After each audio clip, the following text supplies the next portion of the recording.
हाँ बेटा, तो आज तो हम लोग डिसाइड कर रहे हैं कन्वर्ट्स ऑफ थेल्स। लेकिन इसके पहले थेल्स में क्या हम लोगों ने देखा था, ये चीज एक बार और समझना जरूरी है।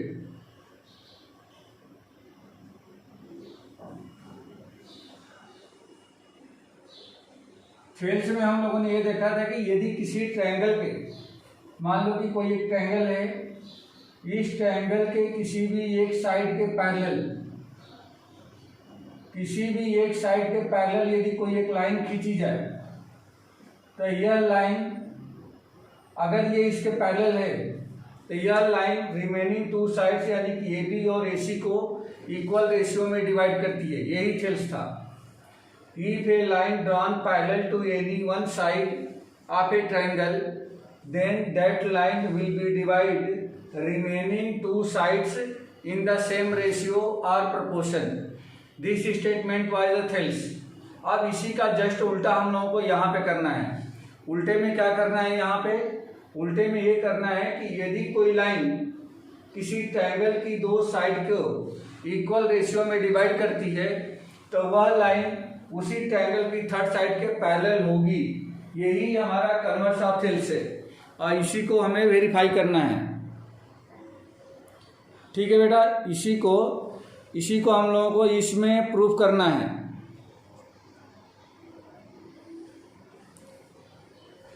तो देखिए इसका कन्वर्स ऑफ थेल्स का स्टेटमेंट कैसे लिखेंगे। कन्वर्स ऑफ थेल्स और BPT,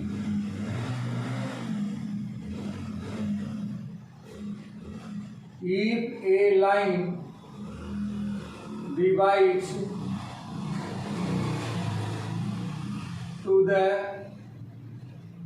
two sides of any triangle in the same ratio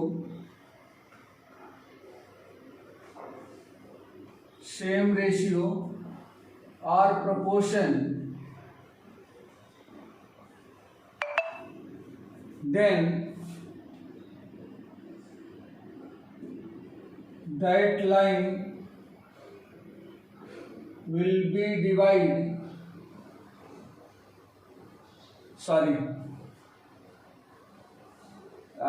that line will be parallel to the third side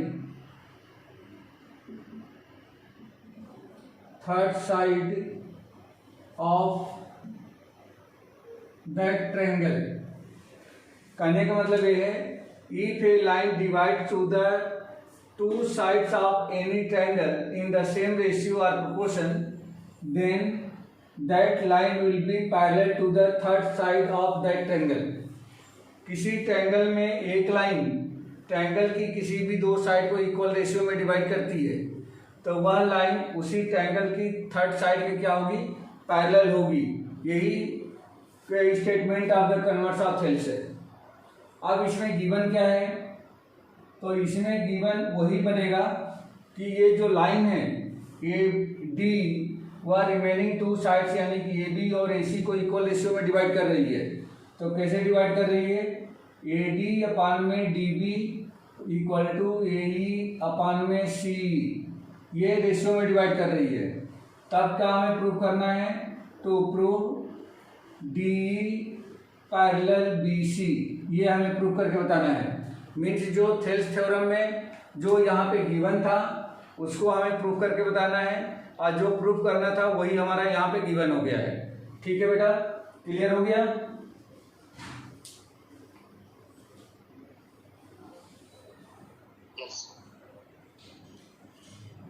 okay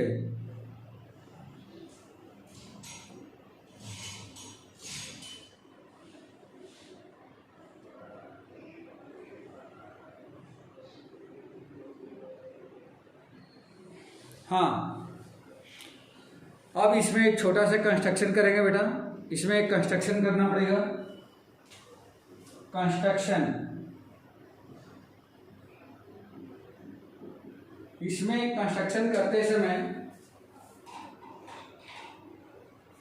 हम मान लेंगे कि जो डी है वह डी बी सी के पैरेलल नहीं है, कंट्राडिक्शन सपोज करके चलेंगे।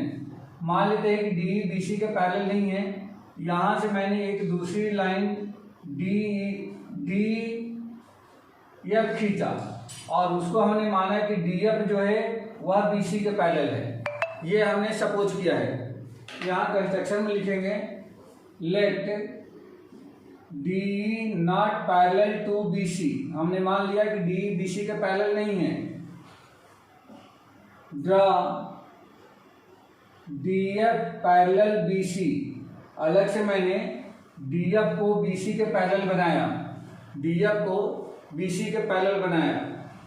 अब इसका सोल्यूशन यहाँ से स्टार्ट होता है। ये हमारा जो हमने माना है ये बाद में गलत प्रूफ होगा, जिससे कि फिर हम कह सकते हैं कि डी जो है बी सी के पैरेलल होगा। तो यहाँ देखिए इसका प्रूफ कैसे करेंगे। सबसे पहली बात कि जैसे ही ये हमने मान ली ड्रॉ कर लिया है कि draw D F parallel B C, भले आपको दिख नहीं रहा है लेकिन कंस्ट्रक्शन में इन्होंने सपोज किया है कि जो डी एफ है वह बी सी के पैरेलल है। तो यहाँ पे लिखेंगे since D F parallel B C और रीजन में आप देंगे बाई कंस्ट्रक्शन। देयरफॉर अगर कोई लाइन किसी ट्रायंगल में कोई लाइन किसी ट्रायंगल की एक साइड के पैरेलल होती है तो थेल्स कहता है कि वह लाइन रिमेनिंग टू साइड को इक्वल रेशियो में डिवाइड करेगी। थेल्स में यही पढ़ा हम लोगों ने। तो अगर डी एफ बी सी के पैरेलल है तो D F line A B और ए सी को इक्वल रेशियो में डिवाइड कर देगी। तो क्या बन जाएगा, देयरफॉर ए डी अपान में D B equal to A F upon में एफ सी, ये बन जाएगा क्योंकि ये जो डी एफ है या बी सी के पैरेलल है। तो ए डी अपान में D B equal to A F upon में एफ सी। और ये क्यों होगा, तो आप लिख दोगे by B P T Thales theorem के अकॉर्डिंग। इसको इक्वेशन 1 मान लो। अब आप यहाँ लिखो बट यहाँ पे एक गिवन है बेटा, ये गिवन है। क्या गिवन है, ए डी अपान में D B equal to A E अपान में सी, ये इक्वेशन 2 और रीजन में मेंशन करेंगे कि ये गिवन है। सिंस फ्रॉम 1 एंड 2 आप यहाँ पे चेक करो 1 और 2 का जो LHS है वो सेम है। 1 एंड 2 का LHS जो है वह सेम है। तो क्या लिख देंगे 1 एंड 2 LHS आर इक्वल। अगर LHS इक्वल है तो इनके RHS को भी हम लोग इक्वल बता सकते हैं। तो लिखोगे देयरफॉर ए एफ अपान में F C equal to A E अपान में सी ई, ये हमें मिल गया। ए एफ अपान में F C equal to A E upon सी, क्योंकि दोनों इक्वेशन का जो लेफ्ट साइड है वो इक्वल है तो राइट साइड भी इक्वल हो जाएगा। अब आप यहाँ पे क्या देख रहे हो, अगर मैं दोनों तरफ 1 ऐड कर दूं तो यहाँ पे लिख लेंगे एडिंग 1 ऑन बोथ साइड्स। दोनों तरफ 1 ऐड करने पर A F upon F C plus 1 equal to A E upon C plus 1, ये कुछ ऐसा मिल जाएगा। अब आप यहाँ पे एलसीएम ले लो तो ए एफ प्लस इसका इंटू इसमें हो जाएगा एफ सी, अपान में बन गया एफ सी इक्वल टू, यहाँ भी एलसीएम लेंगे तो एलसीएम हो जाएगा सी और ये बनेगा ए ई प्लस और सी का इसमें इंटू हो जाएगा तो सी। अब डायग्राम में देखो बेटा A F plus F C क्या बन गया है, बन गया ए सी। आप चेक करके देखो A F plus F C, A से एफ और एफ से सी, ये दोनों मिलकर के बन गया ए सी अपान में F C equal to A E plus C, ये भी क्या बन गया, वो भी बन गया ए सी अपान में सी। अगर ए सी को मैं भेजता हूँ इधर तो ए सी से ए सी कैंसिल हो जाएगा, यहाँ भी 1 हो गया, यहाँ भी 1 हो गया। अब आप इसको इधर और इसको इधर क्रॉस मल्टीप्लाई कर दो तो सी इक्वल टू बन गया एफ सी। देखो इसमें मैंने प्रूव कर दिया कि सी जो है एफ सी के इक्वल है, तो ये तो इक्वल दिख ही नहीं रहा है। देखो सी छोटा है, एफ सी बड़ा है, बट यहाँ पे मैथमेटिकली प्रूफ हो गया कि दोनों इक्वल है। तो आप लिखोगे which is impossible, which is impossible, यह संभव नहीं दिख रहा है, विच इज इम्पॉसिबल। अब ये बताओ कि ये दोनों इक्वल कब हो जाएंगे? ये इक्वल तब हो सकते हैं जब एफ धीरे धीरे ई के ऊपर कोइंसाइड कर जाए, यानी कि एफ को मैं ई के ऊपर ला देता हूँ तो जो एफ सी बना है वो क्या बन जाएगा? इसी के बराबर हो जाएगा। तो लिखेंगे यहाँ पे this will be possible, this will be possible when F coincide at E, therefore this is contradiction, this is contradiction. गलत है। अगर सी जो है धीरे धीरे ई सॉरी एफ जो है ई के ऊपर आता है तो जो डी एफ लाइन है वो भी कहाँ पे आ जाएगी? ई के ऊपर आ जाएगी। देखो जैसे ये डी एफ थी, अब इसको धीरे धीरे मैं नीचे करता हूँ तो नीचे करेंगे तो लाइन भी क्या होगी? जो डी एफ लाइन है, अगर एफ पॉइंट ई के ऊपर आता है तो डी एफ जो लाइन है वो भी डी के ऊपर आ जाएगा। तो कहने का मतलब ये हो गया कि ये गलत हो गया कि डी बी सी के पैरेलल नहीं है, डी एफ बी सी के पैरेलल है। डी और डी एफ दोनों लाइन सेम बन जाएगी। तो लिखेंगे this is contradiction, therefore our assumption is wrong, assumption is wrong. अगर हमारी एजम्पशन यहाँ पे गलत है, क्या हमने मान रखा है? यहाँ माना है कि let D not parallel to B C, draw D F parallel B C. ये हमारा एजम्पशन रॉन्ग हो गया। Therefore D parallel B C, यहाँ से अगर मेरा ये एजम्पशन रॉन्ग है तो इसका मतलब कि डी जो लाइन है वही बी सी के पैरेलल है, और इस तरह से यह थ्योरम जो है वेरीफाई होता है। ठीक है बेटा, क्लियर हो गया सबको? क्लियर हो गया?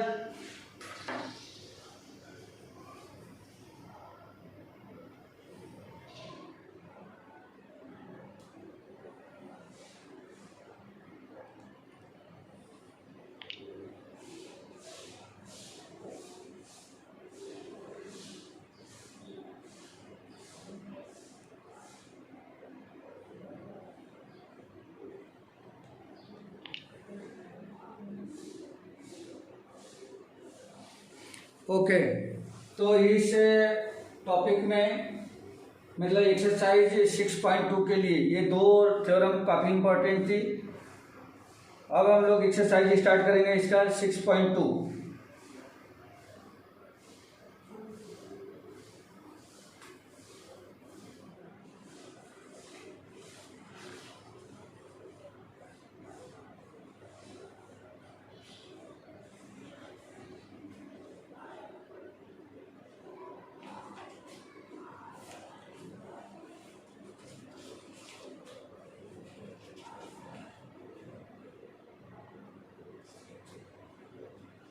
सिक्स पॉइंट 2 निकाल लीजिए बेटा,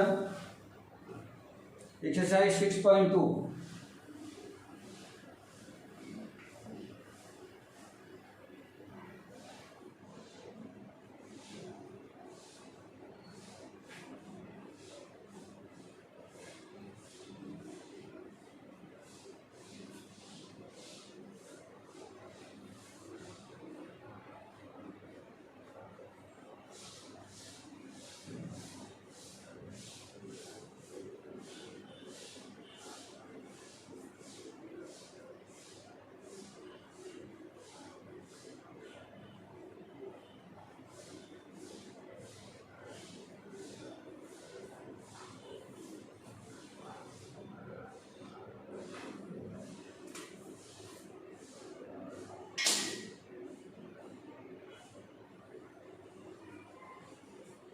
एक्सरसाइज 6.2 में क्वेश्चन नंबर 5 देखिए। क्वेश्चन नंबर 5 दिया गया है, in figure 6.171 and 2 D parallel B C, find E C in 1 and A D in 2। इसमें दो डायग्राम दिया गया है बेटा, दो डायग्राम दिया गया है। ये कुछ इस टाइप का ट्रायंगल है ऐसे एक ट्रायंगल है जिसमें यहाँ पे एक लाइन इस तरह से दी गई है A B C D E, A B C D E, और इसमें ए डी इक्वल टू 1.5 है, 1.5 centimetre, D equal to 3 centimetre है, और ए इक्वल टू 1 सेंटीमीटर है। सी नहीं दिया गया है तो हमें इसी फाइंड करना है। ये फाइव डायग्राम है और इसका सेकेंड डायग्राम भी बना लो। सेकेंड डायग्राम कुछ ऐसा दिया गया है, कुछ इस टाइप से दिया गया है।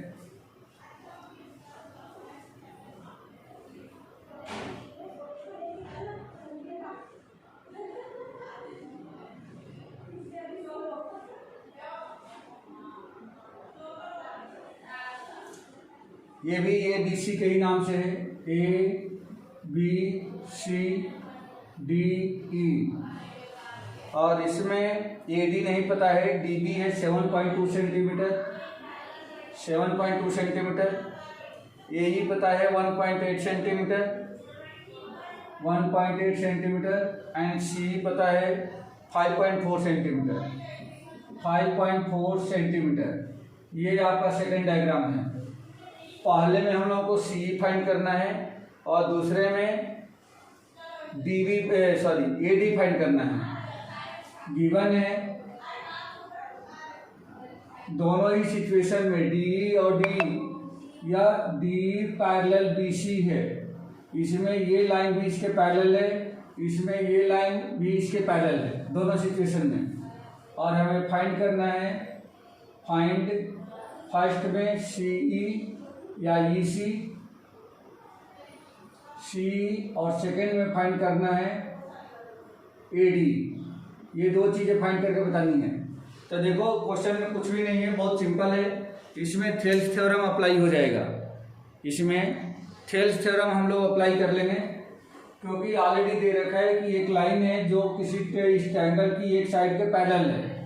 तो सॉल्यूशन में लिख लेंगे, first in triangle A B C D parallel B C, therefore by B P T क्या मिलेगा?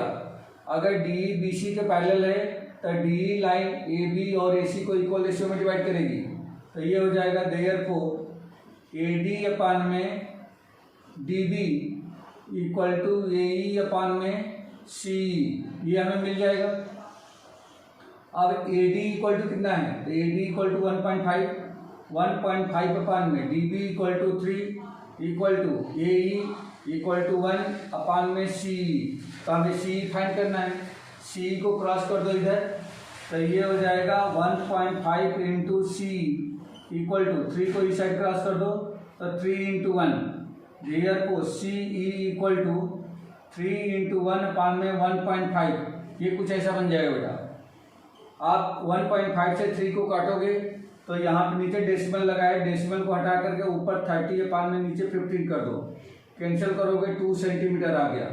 Therefore C E equal to हमें मिल गया 2 सेंटीमीटर, जो कि फर्स्ट वाले का आंसर हो गया।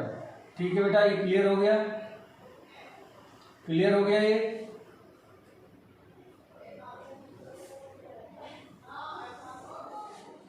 आवाज नहीं जा रही बेटा?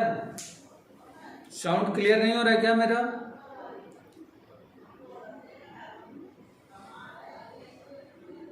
रिया बुरहान क्लियर है। ठीक है,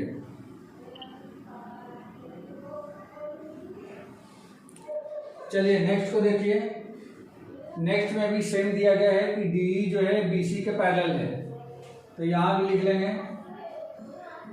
इन triangle A B C D parallel B C, therefore अगर डी बी सी के पैरेलल है तो यहाँ भी बीपीटी हम लोग अप्लाई कर लेंगे।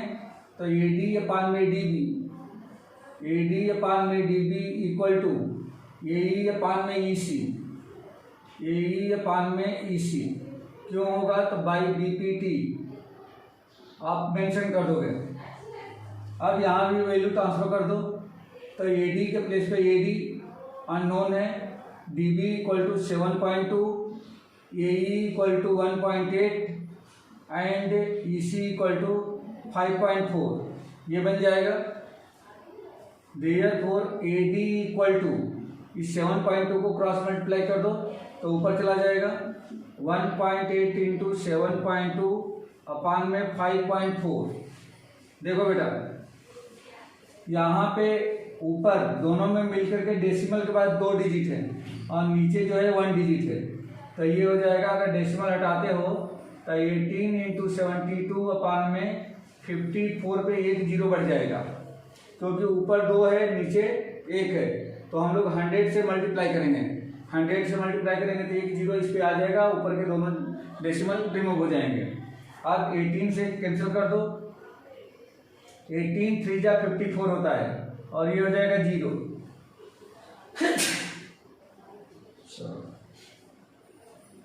अब यहाँ पे एक बार और कैंसिल करो तो ये 3 से भी कैंसिल हो जाएगा, या 6 से कैंसिल कर दो, 6 1 जा 6 2 जा और ये 6 5 जा इक्वल टू 12 अपान में 5 आ गया, डिवाइड कर दो तो 2.4 सेंटीमीटर। देयरफॉर AD हमें कितना मिल गया, therefore AD equal to 2.4 centimetre, ये आंसर हो जाएगा। ठीक है बेटा, समझ में आ गया ये?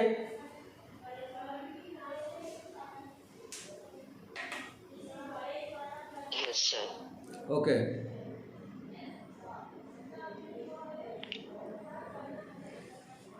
चल नेक्स्ट क्वेश्चन देखो।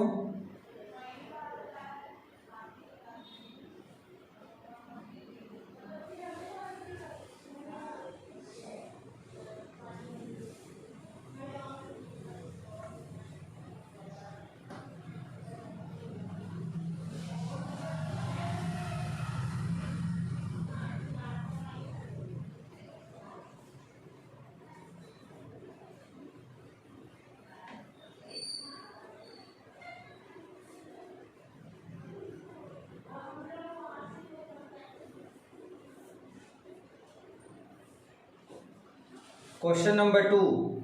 E and F are points on the side PQ and PR. Respectively, of a triangle PQR. For each of the following cases, state whether EF parallel QR. देखो बेटा, इसमें का ट्रायंगल दिया नहीं गया है, आपको एक ट्रायंगल PQR कंसीडर करना है। क्वेश्चन नंबर 2 में एक ट्रायंगल आपको कंसीडर करना है PQR।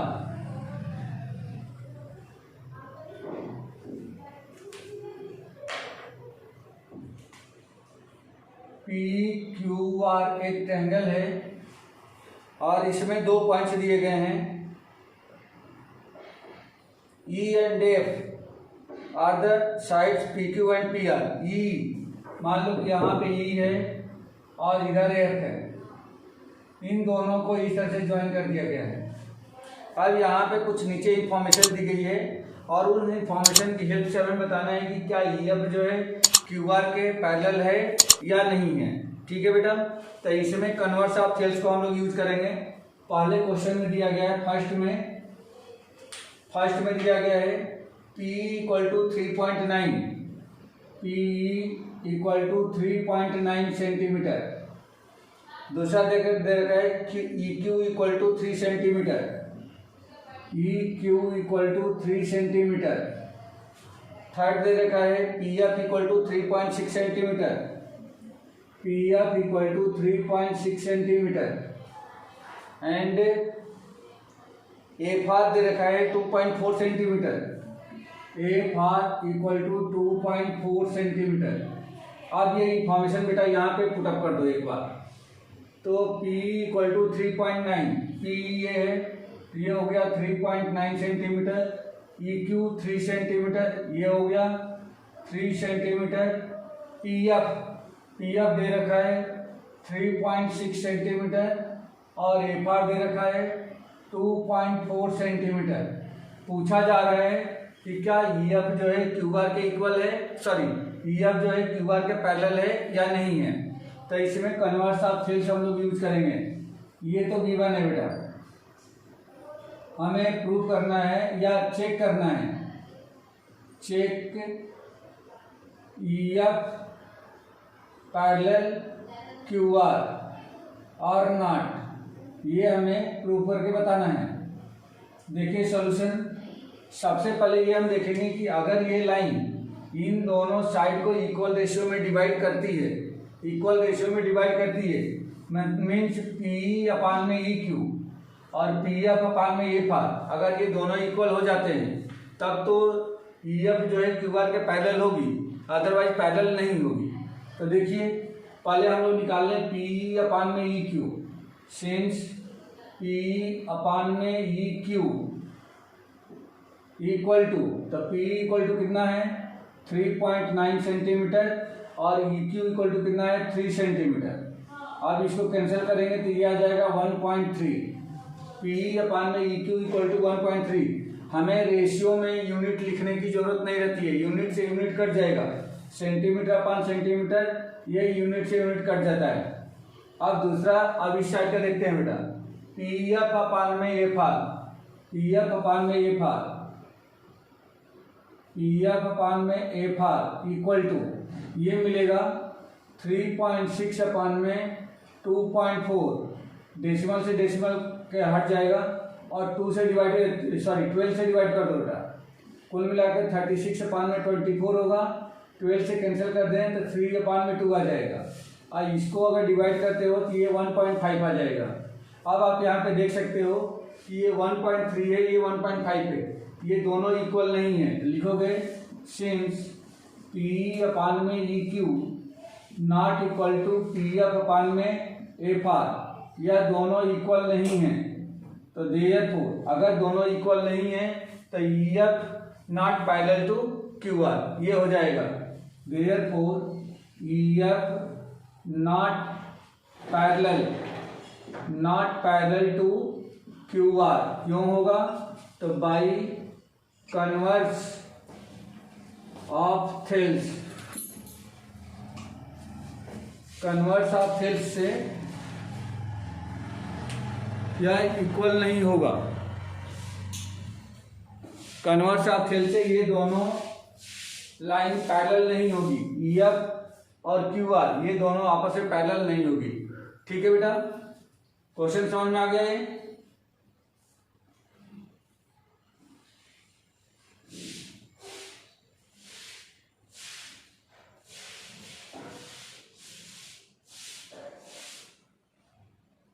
चलिए आगे के क्वेश्चन इसी टाइप से हैं। ये क्वेश्चन नंबर 2 में जो सेकेंड पार्ट और थर्ड पार्ट दिया गया है सेम है, तो आप लोग इसको ट्राई करके देखना। आज की क्लास में बस इतना ही। ओके।